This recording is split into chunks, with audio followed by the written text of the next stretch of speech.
फ़अऊज़ु बिल्लाहि मिनश्शैतानिर्रजीम।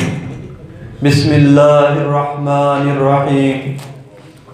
क़ालल्लाहु तबारक व तआला फ़िल क़ुरआनिल मजीद मा यल्फ़िज़ु मिन क़ौलिन इल्ला लदैहि रक़ीबुन अतीद।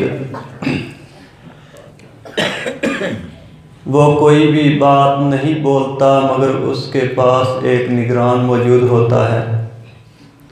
हर किस्म की हम्दो सना अल्लाह रब्बुल आलमीन के लिए ख़ास और अनगिनत लातादाद दरूद व सलाम इमामुल अंबिया जनाब मुहम्मदुर रसूलुल्लाह सल्लल्लाहु अलैहि व आलिहि वसल्लम की ज़ात गिरामी पर। दोस्तों, अजीज़ साथियों, अल्लाह रब्बुल आलमीन ने हमें बेशुमार नेमतें अता फरमाई हैं, बेशुमार नेमतों से नवाजा है।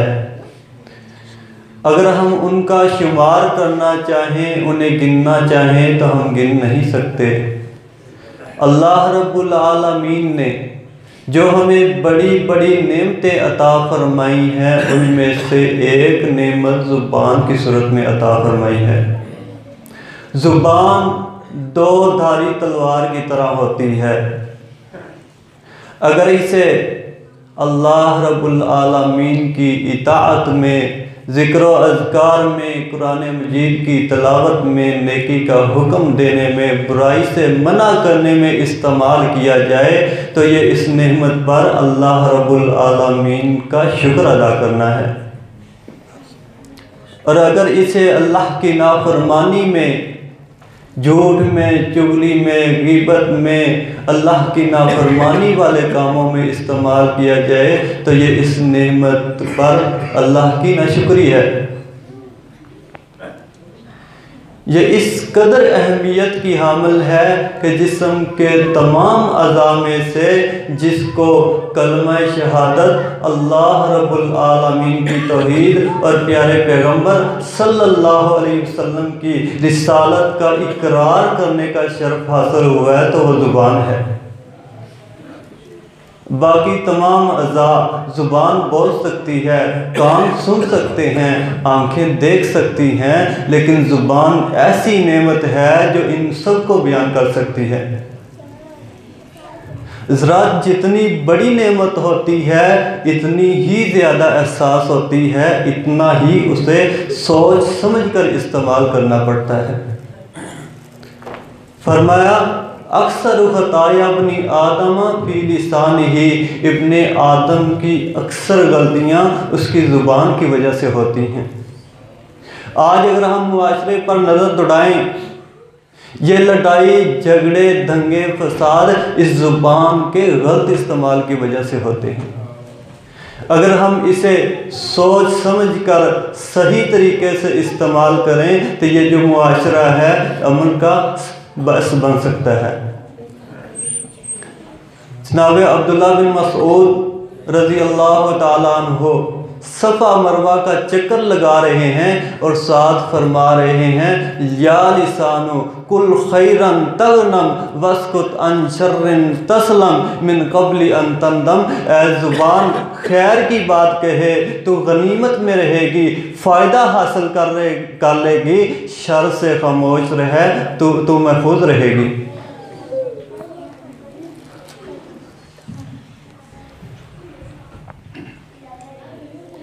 सही बुखारी के अंदर रवायत मौजूद है, फरमाया मन काना युमिनु बिल्लाहि वल यौमिल आखिर फलयकुल खैरन औ लियस्मुत। जो कि अल्लाह पर और आखिरत के दिन पर ईमान रखता है उसे चाहिए कि खैर की बात कहे या फिर खामोश रहे।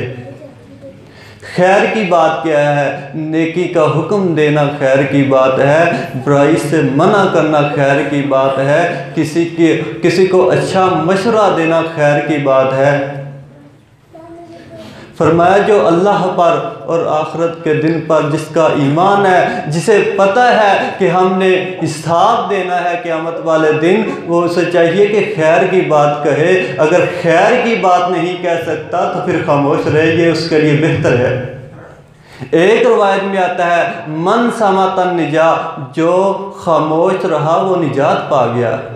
अगर हम भी आज निजात चाहते हैं तो हमें बेहुदा और फजूल गुफ्तगू से अपने आप को रोकना होगा। खलीफा बनने के बाद की बात है कि अबू बकर सिद्दीक रज़ी अल्लाह अन्हु के पास उमर फारूक रज़ी अल्लाह अन्हु तशरीफ़ ले गए। क्या देखते हैं कि अबू बकर अपनी ज़ुबान को दोनों हाथों से पकड़कर खींच रहे हैं। फरमाया या खलीफत रसूलिल्लाहि मा तस्नऊ बिहादा, ए खलीफा रसूल आप ये क्या कर रहे हैं। फरमाया मैंने पैगंबर सल्लल्लाहु अलैहि वसल्लम से सुना था कि आदमी के अज़ा की क़यामत वाले दिन आदमी के तमाम अज़ा क़यामत वाले दिन अल्लाह से ज़ुबान की शिकायत करेंगे। फरमाया इज़ा अस्बह इब्नु आदम फ़इन्नल आज़ा कुल्लहा तुकफ़िरुल लिसान, जब इंसान सुबह करता है कि इसके जिस्म के सारे आज़ा ज़ुबान से इल्तमास करते हैं, ज़ुबान से मिन्नत करते हैं कि हमारे मामले में अल्लाह से डरती रहना। इन इस्तक़मती इस्तक़मना, अगर तू सीधी रही तो हम भी सीधे रहेंगे, अगर तू टेढ़ी हो गई तो हम भी टेढ़े हो जाएंगे। कोई भी काम करना हो तो सबसे पहले दारोमदार जो अमल होता है वो ज़ुबान का होता है, बाकी हाथ पाँव ये बाद में काम करते हैं। सबसे पहला जो अमल होता है ये ज़ुबान का होता है। फरमाया खबरदार सुन लो, आदमी का ईमान दुरुस्त नहीं हो सकता जब तक उसका दिल दुरुस्त ना हो जाए, आदमी का दिल दुरुस्त नहीं हो सकता जब तक उसकी ज़ुबान दुरुस्त ना हो जाए। फरमाया एक बंदा अल्लाह को राज़ी करने वाला कोई एक कलमा बोलता है जिसकी वो कोई ख़ास परवाह नहीं करता, जिसकी वजह से अल्लाह रब्बुल आलमीन उसके दराजात बुलंद कर देते हैं। और एक आदमी अल्लाह को नाराज़ करने वाला कोई कलमा बोलता है जिसकी वो कोई ख़ास परवाह नहीं करता, उसे पता ही नहीं कि मैं क्या बोल रहा हूँ, मुझे ये बोलना भी चाहिए कि नहीं, जिसकी वजह से अल्लाह रब्बुल आलमीन उसे जहन्नम की गहराइयों में फेंक देते हैं। एक रवायत में आता है सबईना खरीफा, वो 70 साल तक जहन्नम की गहराइयों में गिरता चला जाता है। आज हमारा हाल क्या है, हम नमाज़ें तो बहुत पढ़ते हैं, सज्जद भी पढ़ते हैं, पहली सफ के नमाजी हैं, सदका तो खैरात भी करते हैं, लेकिन ज़ुबान के मामले में हम बचते ही नहीं। रसूलुल्लाह सल्लल्लाहु अलैहि वसल्लम ने सहाबा से पूछा कि ऐ मेरे सहाबा अतदरूना मल मुफलिस, क्या तुम जानते हो मुफलिस किसे कहते हैं। साहबा ने क्या, अल्लाह के रसूल हमारे नज़दीक मुफलिस है वो है मल्ला दिरहम लहू वला मताअ, जिसके पास दिरहम दिनार ना हो, जिसके पास पैसे ना हो, जिसके पास साजो सामान ना हो, जो कंगाल हो, गरीब हो, हमारे नज़दीक वो बंदा मुफलिस है। फरमाया इन्नल मुफलिस मिन उम्मती याती यौमल क़ियामती बिसलातिन व सियामिन व ज़कातिन, मेरी उम्मत का मुफलिस वो है जो क़यामत के दिन आएगा, रोज़े बड़े होंगे, नमाजें बड़ी पड़ी होंगी, सदक़ात व खैरात बड़े किए होंगे। याती यौमल क़ियामती कद शतम हाज़ा व कलफ़ हाज़ा व अकल माल हाज़ा व सफ़क दम हाज़ा व ज़रब हाज़ा। क़यामत के दिन आएगा, किसी को गाली दी होगी, किसी पर तोहमत लगाई होगी, किसी का नाहक माल खाया होगा, किसी का खून बहाया होगा, किसी को मारा होगा।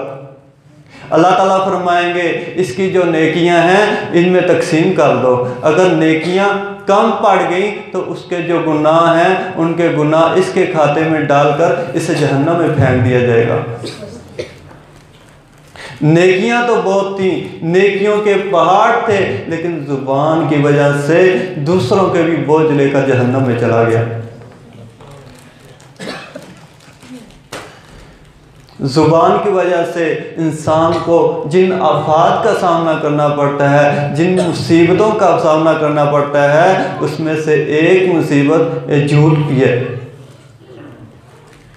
फरमाया इय्याकुम वल कज़िब फ़इन्नल कज़िबा यहदी इलल फ़ुजूर व इन्नल फ़ुजूरा यहदी इलन नार व मा यज़ालुर रजुलु यकज़िबु व यतहर्रल कज़िब हत्ता युक्तबा इंदल्लाहि कज़्ज़ाबा। फरमाया झूठ से बचो, झूठ गुनाह की तरफ लेके जाता है, गुनाह जहन्नम में ले जाता है। जो आदमी हमेशा झूठ बोलता रहता है या झूठ बोलने की कोशिश में रहता है, अल्लाह के यहाँ वो पक्का झूठा लिख दिया जाता है। फरमाया आयतुल मुनाफिकी सलासुन इज़ा हद्दसा कज़बा व इज़ा वअदा अखलफा व इज़ा तुमिना खाना। फरमाया मुनाफिक की 3 निशानियां हैं। जब वो बोलता है तो झूठ बोलता है, जब वो वादा करता है तो वादा खिलाफी करता है, जब उसके पास कोई अमानत रखी जाए तो उसमें खयानत करता है।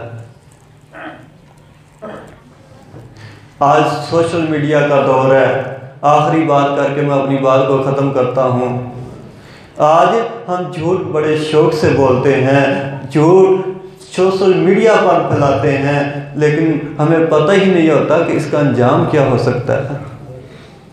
सही बुखारी के अंदर हदीस है, मिशकात वगैरह के अंदर भी हदीस मौजूद है, लंबी हदीस है, लेकिन मैं इख्तिसार के साथ बयान करूँगा कि रसूलुल्लाह सल्लल्लाहु अलैहि वसल्लम नमाज पढ़ाकर सहाबा की तरफ मुतवज्जे होते और पूछते कि आप में से किसी को कोई ख्वाब आई है तो सुनाओ। आप उसकी ताबीर करते। हस्बे मामूल एक दिन आपने पूछा किसी को कोई ख्वाब आई है तो सुनाओ। सहाबा में से कोई नहीं बोला तो आप सल्लल्लाहु अलैहि वसल्लम ने फरमाया आज मुझे ख्वाब आई है। फरमाया मेरे पास 2 आदमी आए जिन्होंने मुझे बेदार किया और मुझे साथ ले गए। एक ऐसी जगह पर गए जहाँ एक बंदा बैठा हुआ है और एक उसके पीछे खड़ा हुआ है, जिसके हाथ में लोहे का आंकड़ा है, उसकी बाँछ में दाखिल करता है और उसको खींचकर गुद्दी तक ले जाता है। फिर दूसरी बाँछ में दाखिल करता है, उसे खींचकर गुद्दी तक ले जाता है। जब दूसरी में दाखिल करता है, उतनी देर में पहली ठीक हो जाती है, फिर पहली को खींचता है, दूसरी ठीक हो जाती है। ये मामला उसके साथ बार बार हो रहा है। लंबी हदीस है। अल्लाह के नबी फरमाते हैं मैंने उनसे पूछा ये कौन बंदा है, ऐसा क्यों हो रहा है? फरमाया ये वो बंदा है जो सुबह सुबह घर से निकलता है और झूठ बोलता है, इसका झूठ दूर दूर तक फैल जाता है। इस झूठ की वजह से इसको ये अजाब हो रहा है जो क़यामत तक होता रहेगा। अल्लाह रब्बुल आलमीन से दुआ है कि अल्लाह में ज़ुबान की हिफाजत करने की तौफीक अता फरमाए, इस नेमत की कदर करके इससे सीधी सच्ची और हक़ पर मबनी गुफ्तगू करने की तौफीक अता फरमाए।